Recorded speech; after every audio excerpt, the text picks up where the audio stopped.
Comenzaré por definir de manera muy simple y ligera los dos términos que sustentarán todas las aseveraciones que haré sobre este tema. Me refiero a los conceptos de estrategia y táctica en la guerra. La estrategia está referida de manera más que simple a la disposición del conjunto de las operaciones militares para conseguir la victoria en la guerra. El objetivo es alcanzar dicha victoria. Esa es la estrategia. A eso apunta todo. Haré una digresión en este punto. El concepto de victoria no encierra la idea única y extrema de exterminar al enemigo, aunque esta pudiera ser una de sus consecuencias, que por lo general no es real ni efectiva, sino cuando el oponente se ha rendido o ha sido forzado a retirarse del campo, o cuando, y esta es la definición que entendemos más certera incluso para la victoria en una guerra, cuando el adversario está completamente incapacitado para seguir oponiendo resistencia. Continuemos con la táctica, que, basada en la estrategia, planifica la dirección específica y procedimiento de todas las operaciones hacia el fin último de vencer. Eso es la táctica. La táctica trata de los pasos para el logro de la estrategia, es decir, sobre la disposición de los medios de acción en el campo o terreno del enfrentamiento real para la consecución de los objetivos de la estrategia en un plazo determinado. En este último caso, todas las decisiones son adoptadas en el campo mismo. El general prusiano, analista y teórico militar Karl von Clausewitz indicaba que, abro comillas, de acuerdo con nuestra clasificación, la táctica enseña el uso de las fuerzas armadas en los encuentros y la estrategia el uso de los encuentros para alcanzar el objetivo de la guerra. Cierro comillas. Y si de las acciones de guerra acontecidas en la Guerra del Pacífico se trata, entonces, ¿qué criterio deberíamos emplear para diferenciar las acciones de guerra? ¿Qué tipo de acciones de guerra existen y cómo se diferencian? ¿Nos guiamos por la definición que le dio el vencedor o por la del vencido? ¿Por las que arbitrariamente definiríamos conforme a la importancia de los jefes, su número de tropas y armamento empleado, o según su peso específico en el conjunto del conflicto? Y a su vez, para determinar el peso específico, ¿cuáles deberían ser los parámetros? Soy Fabián Berríos y nos sumergiremos en un típico caso de simple solución convertido en territorio de polémicas.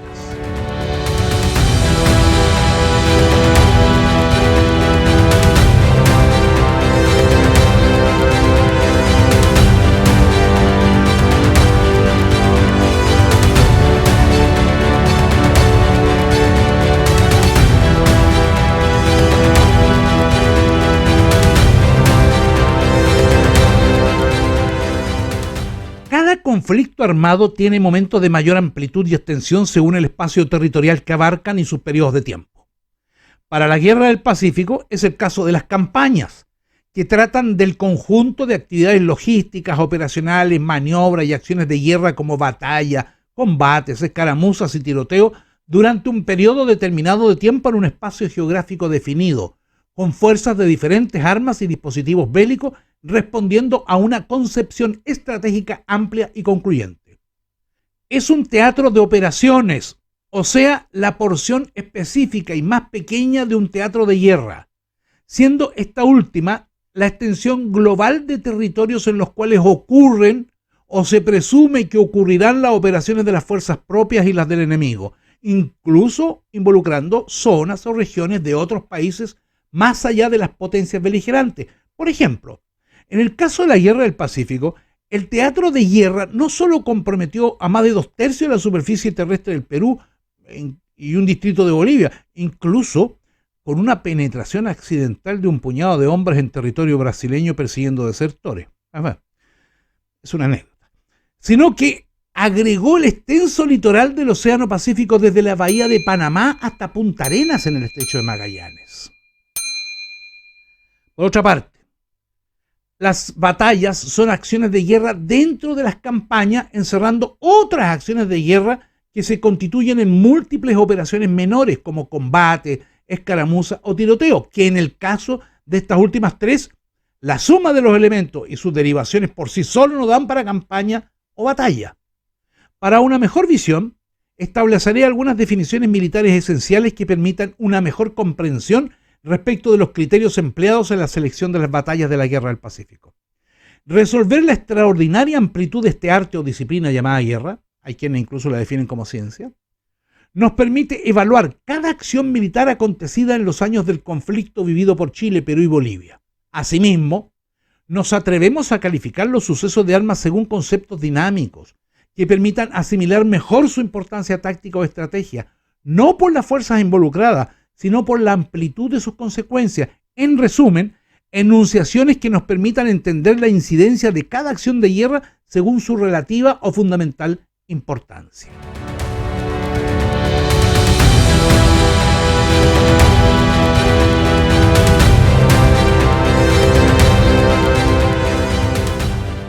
Para los efectos de las definiciones de las acciones de guerra podemos condensarlas del siguiente modo.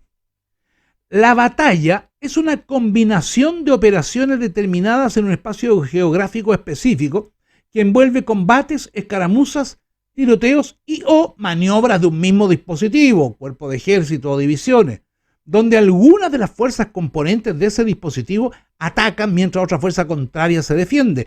En tanto, otras fuerzas en lucha maniobran para envolver y otras operan para ejecutar coberturas tácticas en diferentes sectores del campo de batalla, sea ofensiva o defensivamente.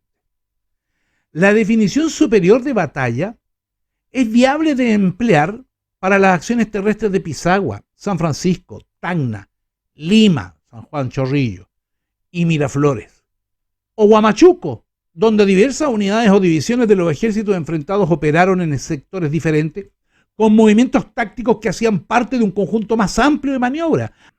Asimismo, cabe para las batallas navales del 21 de mayo sobre las aguas de Iquique y Punta Gruesa o la de Angamo, en que diferentes unidades navales operaron en diferentes áreas como parte de un conjunto único de maniobras.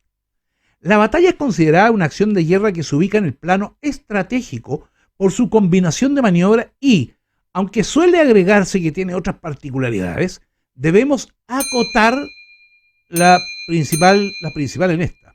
Esto es que, primero, es general y decisiva. Y segundo, participan o toman parte en ella todos o principales dispositivos de combate. Sin embargo, reiteramos que su principal característica es su contribución estratégica al conjunto de la guerra. El combate, sin embargo, es una acción de guerra que pertenece al plano o nivel táctico de la guerra. En él intervienen fuerzas militares o navales de relativa o variable importancia en una operación de menor envergadura al de una batalla, con la peculiaridad de ser un episodio único e ininterrumpido dentro de un espacio territorial delimitado en que dichas fuerzas llevan a cabo un enfrentamiento material con movimientos más restringidos. Pueden ser acciones de guerras independientes o parte de una batalla donde una o algunas unidades terrestres o navales colisionan y pelean, inclusive involucrando maniobras activas en las que una fuerza en retirada es perseguida por otra. Por sí solo, los combates no son episodios decisivos en el conjunto estratégico de la guerra. Ejemplos: los combates Calama, Tarapacá, Arica o Concepción y tantos otros de iguales características en la Guerra del Pacífico.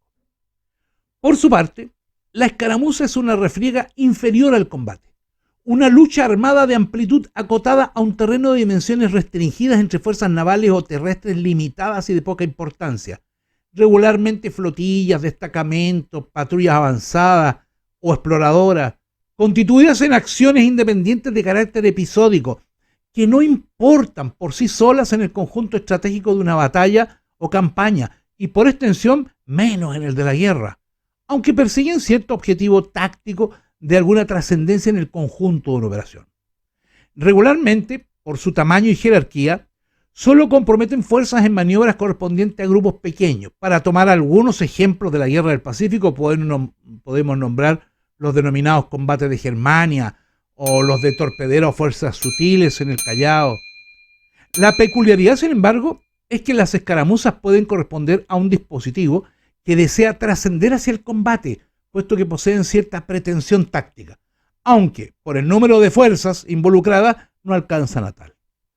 Para aclarar el punto, desde una visión de aquellos años de esta guerra del siglo XIX, el coronel de ingenieros español José Almirante, muy interesante como fuente, esbozaba este concepto del siguiente modo, abro comillas: La escaramuza es para aguerrir, tantear, contrariar, ofuscar, sondar, incomodar, desorientar, reconocer, explorar, hacer prisioneros, entretener, dar tiempo a tomar posición, a desplegar, etc.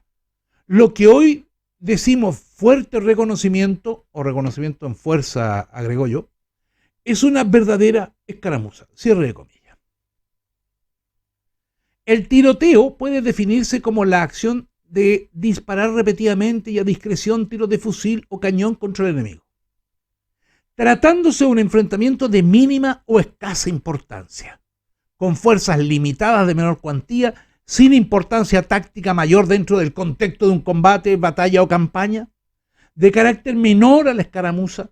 Las fuerzas involucradas son de potencia inexpresiva y sus resultados, excepto que sean estimados como parte de un conjunto de acciones que persigan algún limitado nivel táctico, como por ejemplo el hostigamiento de la caballería peruana a las evoluciones de la primera brigada de la primera división chilena en su viaje de Pisco a Lurín durante la campaña de Lima para retrasar su arribo, suelen ser accidentales, sorpresivos y de carácter absolutamente episódicos.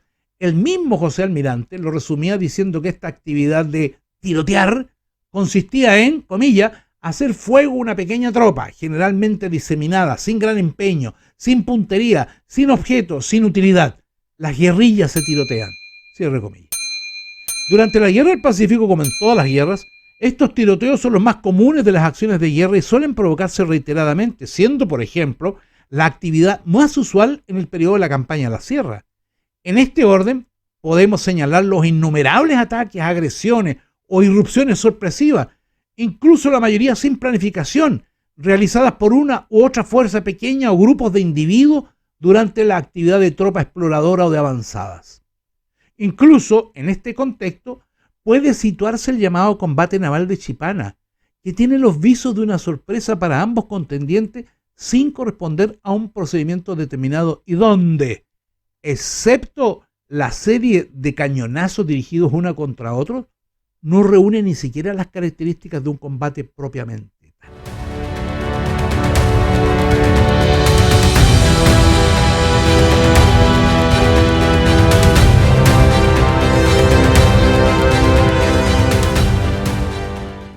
En resumen, y ya que tiene que ver con el tema, las campañas son el hito más alto en el escalón de estas definiciones por responder a una visión principal concebida para el logro de los objetivos esenciales de la guerra, o sea, la victoria. Según la historiografía chilena más actual, la Guerra del Pacífico distingue 7 campañas demarcadas formalmente entre fechas definidas, aunque debemos reconocer que esta categorización cronológica se ha estructurado de manera genérica para fijar algunos hitos principales entre una y otra, sin dar cuenta de la superposición regular que todas ellas tuvieron de otras operaciones sucedidas a posterior de sus fechas de término admitidas. Por ejemplo, hay diversas acciones de guerra ocurridas en los teatros de operaciones que son extensiones o momentos que bien pueden encuadrarse en determinadas campañas, no obstante que ocurrieron fuera de las fechas precisas.